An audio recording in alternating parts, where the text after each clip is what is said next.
Hello everyone and welcome back to another episode review of Star Wars The Clone Wars. Today we're taking a look at Season 7, Episode 8? Yeah, I think that's right, Episode 8, Together Again. So, yeah, this is the end of the Ahsoka on her own arc. The second of, we're now 2/3 of the way through Clone Wars Season 7. It's ending way too quickly, and yet not fast enough. But so yeah, this is I thought this was a good episode, a good way to end this arc. A lot of this episode, to describe it in one word, is hijinks. This is the most cartoony episode of the Clone Wars in a long time, if not ever. Maybe. And what I mean, that's an interesting statement. So let me explain what I mean by that. There's a lot of situational comedy in this that the Clone Wars doesn't usually get into. The last time Clone Wars really did situational comedy kind of like this was maybe Bombad Jedi from Season 1, because, it's like, oh, we've mistaken, Jar Jar as a Jedi, and so it's Jar Jar, so he's actually kind of incompetent, so, that's, the funny joke times are had. Yeah, I mean, the droid arc from Season 5 was had some of that in there, but there was also a lot of dire stuff in there at the same time. I actually was, with the exception of R2, I was actually kind of worried about some of those characters making it out. Like, I didn't think Ascon was going to make it out of that. BT didn't make it out. We lost one of the droids. Actually, we kind of lost him twice because he accidentally fried himself in the first episode. Then they repair him, and then he gets flushed out in airlock. So, BT died twice. So, yeah, I mean, that arc had some hijinks to it, but it still had enough drama and stakes and stuff in there to where it wasn't, there was enough darkness in there to where I don't really think it was hijinksy. This episode, this was filled with hijinks. For one, Trace and Rafa going to the, trying to, I love this, such a classic. We steal from the people that we're in debt to, and we're stealing from the people we're trying to steal, from. Yeah, that whole rigmarole of a thing, stealing from the bad guys to give to the bad guys. That's a classic kind of plot device trope thing that it doesn't get used often, but it gets used occasionally to where it's like, hey, I see what they're doing here. That's fun. And the way they pulled it off this time, I thought was really fun. For instance, the Pykes utilizing the Ben Quadranero's aliens. That's really cool. That's because that's a species that has really sort of kind of only really shown up in the Phantom Menace, and it hasn't turned up like anywhere else. I mean, that's a pretty distinct shape, and it's not really something that shows up in a lot of crowd shots. So, yeah, there's not a lot of reskinning of Ben Quadraneros to be using in CG crowd shots in the prequels. They definitely didn't use it in the sequels because Disney does not like mentioning the prequels at all, which is annoying. And even Clone Wars didn't really utilize it for whatever reason. So yeah, it's cool to see them making use of that alien species and bringing them back in. And this is part of the more where I'm talking about it being a little more cartoony, is that I liked that when Trace got in the fight with the one after the Trandoshan showed up, which was a great moment, where whenever they get hit they squeak. They're like a squeaky toy. They're like the LGMs from Toy Story, where they're squeaky toys. I thought that was really funny, where Trace kind of gives him a light tap punch, where she's trying her hardest, but she's not really used to fighting all that much, or not fighting that well, and she gives him a punch as hard as she really can, and he just squeaks. His skin just makes a little squeak noise. That was funny. So I mean, the manager showing up and it being a Trandoshan was such a great subversion of expectations. It's like, oh no, I said the thing Rian Johnson said. Oh no, I said Rian Johnson. I name dropped the guy that directed The Last Jedi. Oh no, I just mentioned The Last Jedi. Ah no, here come the angry fanboys. Yeah.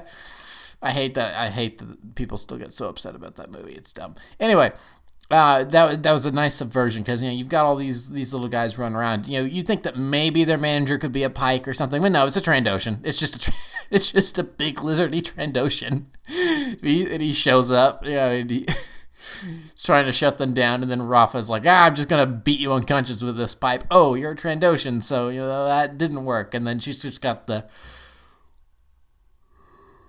excuse me with the yawn. It's late when I'm recording this. I apologize. But, she hits him with the pipe, and it just bends like it's a Tom and Jerry cartoon or something. I loved that. That was hilarious. And then she just straight up murders him. She just murders a dude. That wasn't self-defense like all the pikes that they shot, on Obadiah. I suppose they're still in Obadiah here. But, that was a play. They deliberately went there on their own, and they were causing trouble. That's not something that they... She just straight up murdered a Trandoshan, and then got all those little Ben Quadraneros aliens beaten to a pulp. So that's funny. And then the Trandoshan threw something to try to hit Rafa, but it missed, and it hit two of the aliens that were trying to cheer him on. It was hilarious. I loved that whole sequence. It was great. So Ahsoka giving herself up, to let them leave, was very Ahsoka, very, what a Jedi's supposed to be. Yeah, that really worked well with her character. And then I like that we see that the Pike Syndicate, to a degree, is still controlled by Maul. Because after the events of Son of Dathomir, if you haven't read that comic, we know that the Shadow Collective kind of falls apart to a degree. It seems like that, they're not wanting to follow along with Maul's schemes anymore, with troops raiding depots and stuff and causing mayhem. They just kind of want to go back to their regular ways of doing things. But Maul, kind of persuasive. He's a pretty persuasive guy, and probably because he's so intimidating. Let's be honest. So it's interesting to see that he's already starting to build up Crimson Dawn. He's mentioned them by name. So at this point, I wonder if Crimson Dawn is even a real organization yet, or if Maul just says they exist to kind of get his other criminal organizations to bow down and do what he says, to kind of threaten them. But I wouldn't be surprised if he's gotten some part of Crimson Dawn already set up. So I like these things because it is tying more into the Star Wars universe as a whole. Because Crimson Dawn was of course established in Solo. We saw the Kessel Run, earlier in this arc, which of course was in Solo. So that's cool to see these kind of breadcrumbs and different references to the wider galaxy being thrown in there. It makes it feel like one collective whole universe, which is really cool. And then Maul showing back up, as brief of a moment as it was, cool to see him again. This is not going to be the last time we're going to see him in the rest of the season. Of course, he's probably going to be in like the next 4 episodes, 3 at the very least. I don't expect him to be sitting out 2 episodes. He's probably going to be in all of them to some degree, if I had to guess. So it's so Maul's back in the picture. He's threatening Mark Krim and his little toady. Get make sure your operation's working smoothly and everything. So, and then of course Ahsoka just blows the place up. And really great chase sequence. I love the chase sequence where they're flying around the Obadiah Mountains, and then Kevin Kiner dipping a little bit into his Rebels score with with more overt references to the main Star Wars themes, because that's basically all the score to season 1 of Rebels was. It was like, here's Ezra's theme.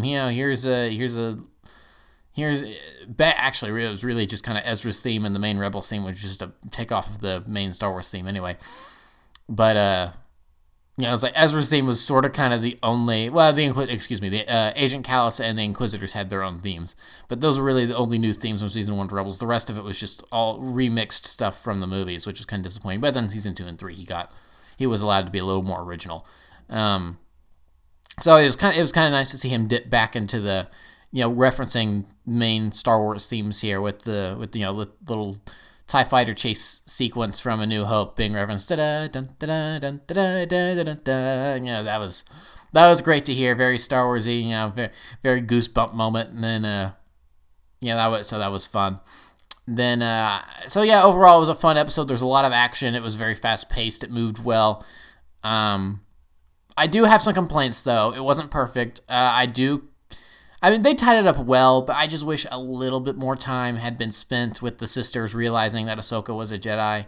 I mean, they kind of just like, okay, you're a Jedi, but hey, you're a good person. You know, we've come to trust you. You know, you are our friend now.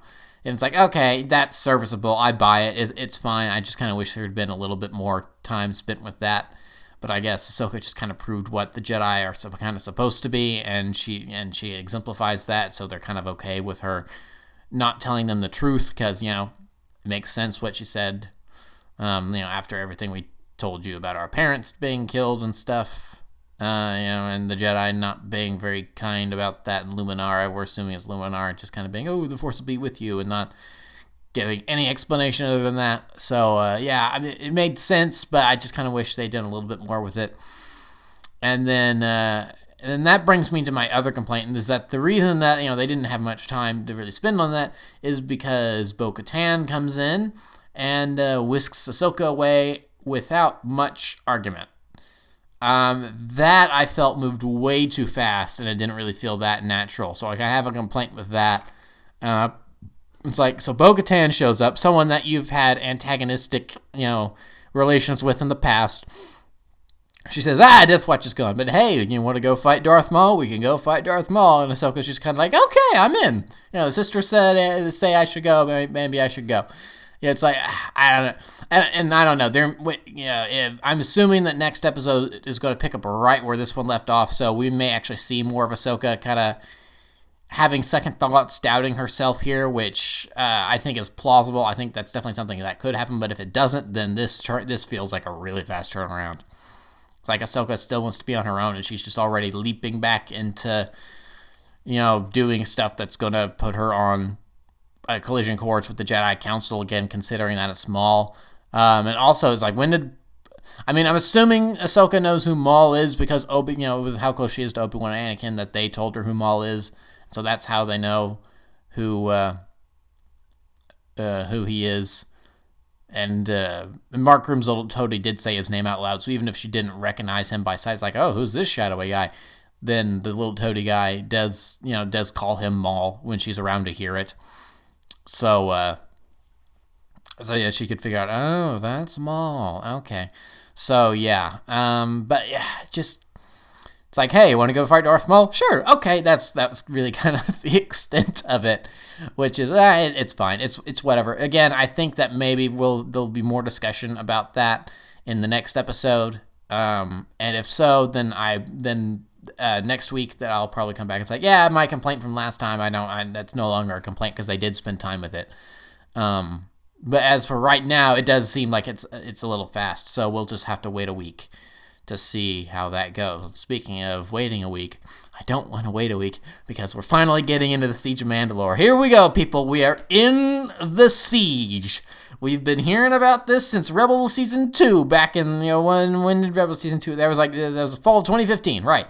That was the fall of 2015 when they were talking about, the Siege of Mandalore for the first time, and then the Ahsoka young adult novel came out, and, it had some references to that in there, which I'm assuming we're going to see in Clone Wars.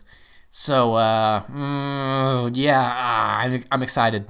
I'm excited. I can't wait to get to the siege. That's gonna be great. So, so looking at this arc as a whole, I think it's a good arc. There's been a lot of people that have been complaining about this arc. To a degree, like I talked about this a little bit last week when I looked over Dangerous Debt and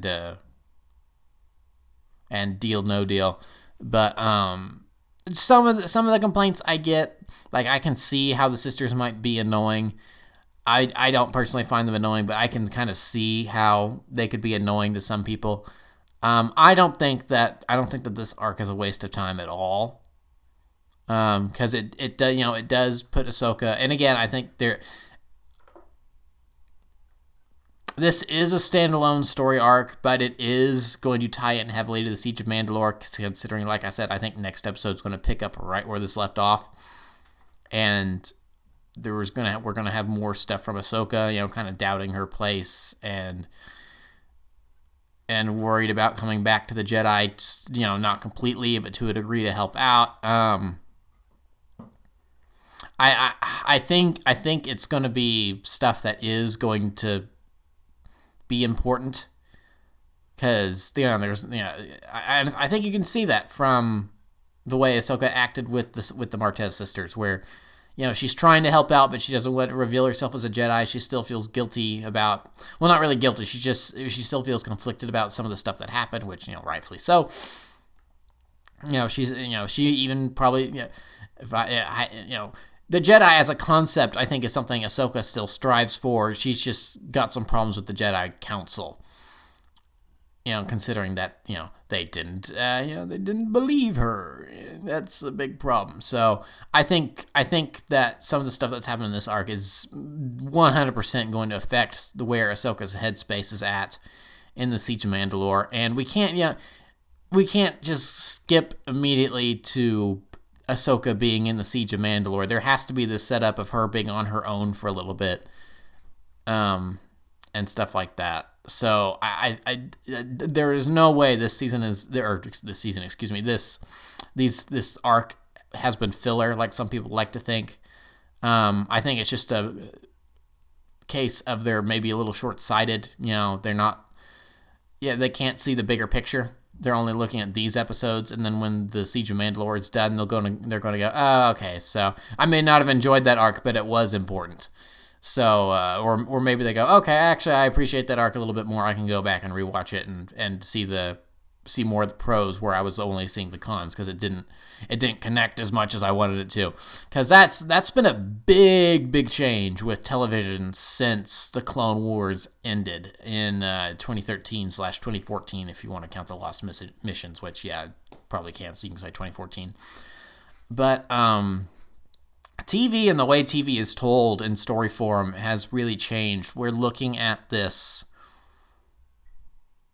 We're looking at this in terms of the way, like Netflix does their stuff nowadays, where, a season of Daredevil or Jessica, rip in peace all these shows. But I'm gonna mention here. But we look at TV the way Netflix does stuff like Daredevil or Jessica Jones, where it's one season and it has one long story going through it. One story thread. There might be these little side adventures, but these side adventures always affect the larger narrative. Rebels was also a show that did this. It seemed like the first season was all of these little different episodic adventures, but then by the season finale, you saw that most, if not all, of these little quote-unquote random episodic adventures weren't random at all. They all had a purpose, and they were building towards Ezra's, Jedi powers growing and stuff to help them go find. Spoilers for Rebels, by the way, but I'm assuming that everyone that's watching this has probably seen at least the first season of Rebels. If you haven't, it's on Disney Plus. Go watch it. And I'm also assuming that only you have Disney Plus. I apologize if you don't, because you live in a country where it's not available. I feel so sorry for you. It's dumb that they didn't release it worldwide all at once. But they weren't random episodic adventures. They all had a purpose, and and even if they didn't all get called back on in season 1, they got called back in season 2 or 3 or 4. So Rebels was like that. Clone Wars was never a show like that. It always fun. It does tell a story over the course of its entire existence, but it's the story of Anakin Skywalker and the people around him, like Ahsoka and Rex, and how the war is kind of affecting the little people as well as the Chosen One, and how that plays into the Skywalker saga as a whole, and Revenge of the Sith, and then that maybe even making us look different on A New Hope or Empire Strikes Back, or Rogue One, some of the movies in the original trilogy era that, who knows what the ending of this show could do to. Maybe, earlier seasons of the show have changed the way people look at the prequels and those already, just because it's helped flesh Anakin out as a character a lot. So, but so yes, it has been contributing to this one larger story, but the way it does this is by telling a bunch of small stories. It doesn't have one story going throughout an entire season. Heck, I mean, I touched on this a little bit whenever I did the review of the first Bad Batch episode, but, sometimes a story arc in the Clone Wars would be split between 3 different seasons, and the first episode in that arc would be the last one to air. because the whole show was aired out of order and stuff because of they were produced out of order because they decided that they could do something to enhance that story down the line. Like with the Clone Wars movie, they went back and they did those 2 episodes that happened before the Clone Wars movie in season 1 and 2. The first episode of the show is from season 2. So, so there you go. So Clone Wars has always been very different in its storytelling compared to even shows from back then and even shows now. I mean, Clone Wars was sort of kind of a show that was kind of this middle ground between the way shows used to be and the way shows are now, where it would have these episodic adventures week to week, but then it would have these short, these arcs, these smaller stories contributing to the larger story at the same time. So, you'd get your droid arc or whatever, but then you'd also have the Battle of Umbara. You would have Mortis. You'd have these very influential arcs. And then the week after those ended, then you might have something a little less consequential, but nonetheless important. So, yeah, it's interesting to look at that and look at TV shows from this era that inspired it. Because I know I'm pretty sure Henry Gilroy was a writer on, but I know he definitely was on Clone Wars and Rebels. But I'm pretty sure he was also a writer on Batman the Animated Series. Batman the Animated Series, it had no ongoing story at all. It was literally just episodic adventures. On the rare occasion, they would have 2-parters. There's a great 2-parter with Robin dealing with the guy that murdered his parents, and that kind of straining his relationship with his adopted father, Bruce Wayne. So, or his his caregiver or whatever. I don't think it was ever an official adoption, but anyway, but you get. I mean, that was a show that never had an ongoing story arc. There was season 4 maybe sort of kind of did that a little bit, but for the most part, that entire show was just here's another 22-minute adventure of Batman in Gotham. I mean, they even sort of kind of quote unquote killed off the Joker in several different ways in several different episodes. But he'd come back in the next one. He's kind of like the Master from Doctor Who in that way. It's like definitively killed off, comes back anyway. So yeah, the Clone Wars is kind of that interesting middle ground. So, people talking about this arc being inconsequential or filler. It's like, I don't agree with that, but I don't think it's inconsequential at all. I don't think it's filler at all. It may not be as important as some of the other stories that the show has done in the past or will do, like the Siege of Mandalore is going to be very important. I mean, I wouldn't be surprised if this goes down as one of the best arcs in the entire show. But I mean, that's just the way Clone Wars has always done stuff. There's some people that I've seen in the online comments in different on different websites, saying it's like, oh, Clone Wars never did this. It's like, yeah, it did. And then there are other people that had never watched the show back when it was first airing and only now binge through the entire thing because they've heard it's good and they go, I literally just finished watching the entire thing for the first time, and yeah, this feels exactly. It feels like it never stopped and it's just picking up where it left off because. From their perspective, yeah, it actually never stopped, because they didn't start watching the show until sometime in 2019, probably. Where there's some of us that, went and saw the movie when it was in theaters and then watched the show when it premiered in 2008, and we've been here since the beginning. So, I mean, it feels more like more Clone Wars to me. So, it'll be interesting to see what reception for this arc is going to be going forward. I think it may be a little negative right now on the outset, but then as time goes on, people will kind of, mellow on it. Like, okay, nah, I just had way high expectations, and I was expecting that all the arcs to be. I mean, some people even complained about the Bad Batch arc not really connecting that much. And I think when you look at the 3 arcs in this season, I think Bad Batch may not connect. And who knows how much they've changed the story and modified it. So who knows? It may connect a lot, but I don't think it's going to connect that much. I think some of the experiences Rex has had is going to play into the finale, of course. But it's going to be the same way that his experiences with Domino Squad or Umbara would play into the finale. Is all of it's going to inform on his character and the decisions he makes and the things he does in the finale, as opposed to the events of the Bad Batch. Like I don't think Echo's going to be in it. I mean they could change things because we know that Echo is going to be with the Bad Batch and they were going to be on Kashyyyk during this time, so they couldn't be in Mandalore for the Siege of Mandalore, but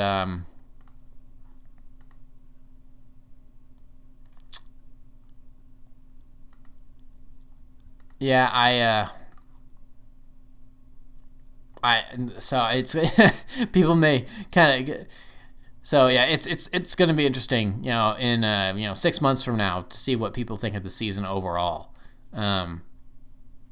Because, I don't think the Bad Batch arc as a whole is really going to connect too much to the Siege of Mandalore, and people are going to go, oh, well, that was kind of we had these episodes. That was kind of a waste. Why didn't they do the Crystal Crisis arc? I mean, this was always going to be a problem, I feel like, considering that they were only ever doing 12 episodes this season. It was always going to be a problem that people were going to go, oh, why didn't you do this story? Why didn't you do this story? Blah, blah, blah, blah, blah, blah. So, I don't know. I mean, I'm just happy we're getting what we're getting, honestly. I never thought we'd get this. I mean, I knew we'd get the Siege of Mandalore story somehow, but I thought it'd have to be a novel or something, or a comic. I never thought we would actually get it in Clone Wars televised format the way we would have, we're supposed to originally get it. Who knows? In 2017 or something? Maybe by the time the show was done airing. Maybe that'd be late. I don't know. Because the show originally ended in 2013, then we had the Lost Missions in 2014, so that would have been part of season 6. So I don't know, maybe 17 is a little late for when Clone Wars would have originally ended. Maybe it would have been more like 14 or 15 or 16 when it originally would have ended. But So yeah, so I'm excited. I think these 2 arcs that we've gotten so far are good. I think some people are maybe just a little diluted. Isn't the correct word because that's a little harsh, but they're maybe just misremembering what Clone Wars is. I think if they go through and do like a consecutive order, chronological order viewing of Clone Wars, I plan to do that when it's all over. I'm gonna go, okay, we're starting with the Phantom Menace. Here's Attack of the Clones. Here's all of Clone Wars. Now here's Episode 3. Here's Solo. Here's Rebels. Here's Rogue One. Here's Episode 4, 5, 6. Resistance 7, 8. More Resistance, and then 9. And then the Mandalorian I may or may not throw the Mandalorian in there because that is still ongoing. And Clone Wars will be over. Resistance is over. Rebels is over. And we don't know how much the Mandalorian is going to tie into the whole Star Wars saga. It's right now. It just seems like it's going to be a side adventure, which is fine. I like that. That's what Star Wars excels at sometimes. So yeah, it'll be interesting to see how people react to the season. A year from now when they do one of those big rewatches and go, oh, actually, it is more Clone Wars. It's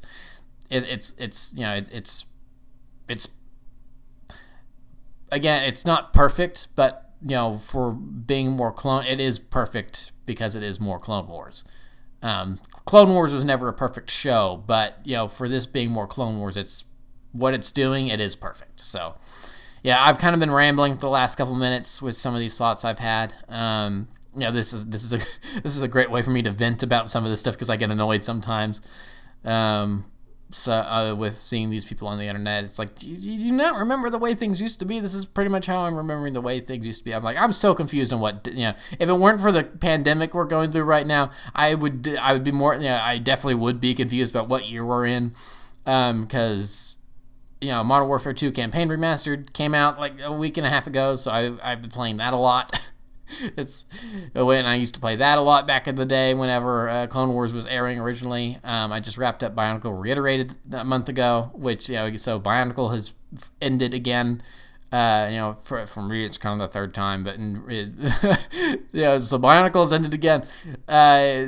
So it feels like Bionicle when Bionicle ended the first time, and then and then there's new Clone Wars episodes there, so I'm really confused of what year I'm in right now, sort of, kind of, but not really. It's just a funny joke. So yeah, I've been going for a half hour. I've been rambling, so I'm just gonna stop here. Next week, we are going to get into the Siege of Mandalore. Let's go. All right, I'll talk to you then.